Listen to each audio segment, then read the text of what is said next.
Hello everyone, so today I am not going to mess around. Let's just get straight into these prepositions tricks. So trick number one is that when you have verbs like come, go, run, walk, move, verbs that make you move, verbs of motion, movement, you're moving around, you're doing stuff, you're going places, then you want to use to. Look at this example. This is something my students struggle with a lot. Okay, so I went to France last year, and he was in France last year. Why do we have in France here and to France here? Well, this here, I went, right? That's the verb to go, the past. I went to France. That's a verb of motion, movement, right? You're going somewhere. You're going somewhere. You're moving, right? I went to France. Here, he was in France. That's to be. You're not moving anywhere. You're just saying that person was in France, in that country. So you see here, with verbs of movement, we want to. So in English, when we're talking about places, I know in a lot of other languages, French, Italian, etc., it depends on the place. If it's a country or a city, you use a different preposition, okay? But see here, it doesn't, in English, it's not about the place, it's about the verb.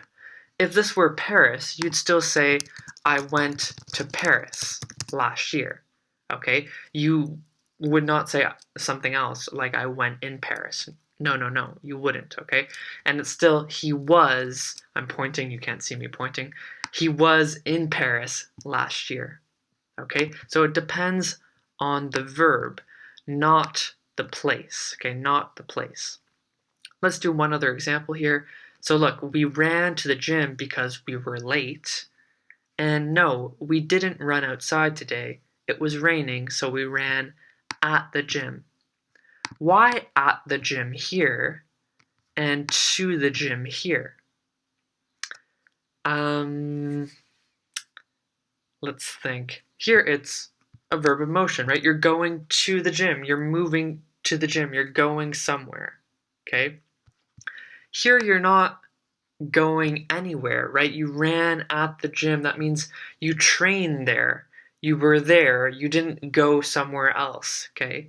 No motion there, okay? No going somewhere. You're at that specific location, okay? That's why we have at here.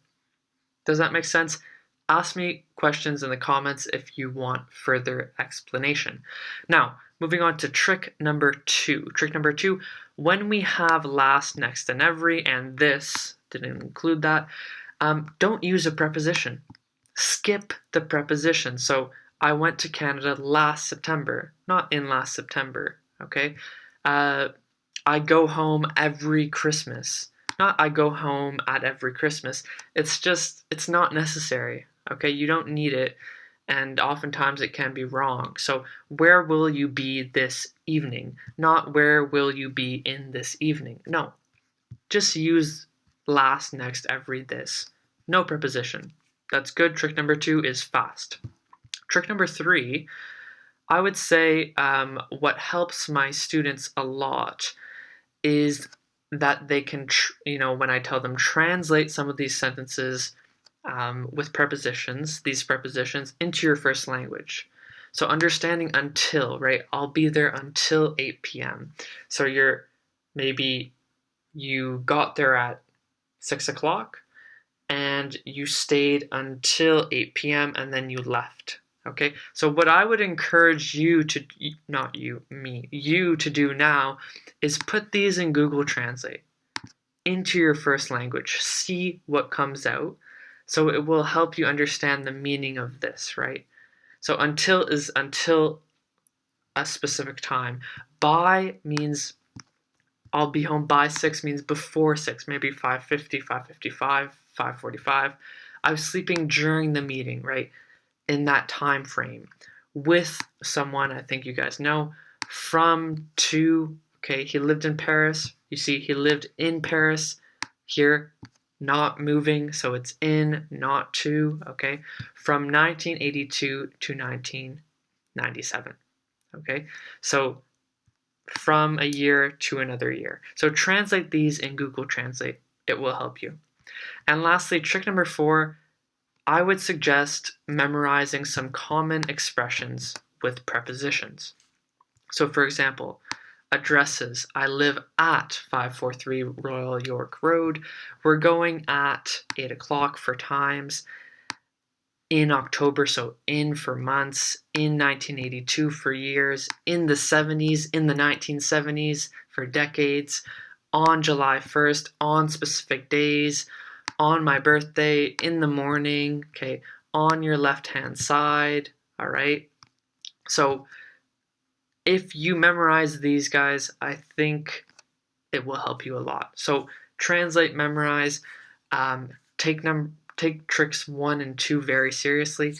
Those are important. I hope you enjoyed these tricks today. The key though is practice. So go on my website now, professormonteenglish.com. Go do your exercises, and that will really help you out. So thank you for watching. Please like and subscribe. By the way, I'm going to give you more examples with prepositions. These were just some quick tricks, but if you want more examples, there will be a document on my website. You will see it there. You can click it, open it, and go over those examples. But I think the key is really practice. So I suggest, rather than going and seeing the document, you can if you want, but I would just, focus on doing your exercises. Practice makes perfect. So thank you. If you have any questions, comments down below. God bless. See you in the next video.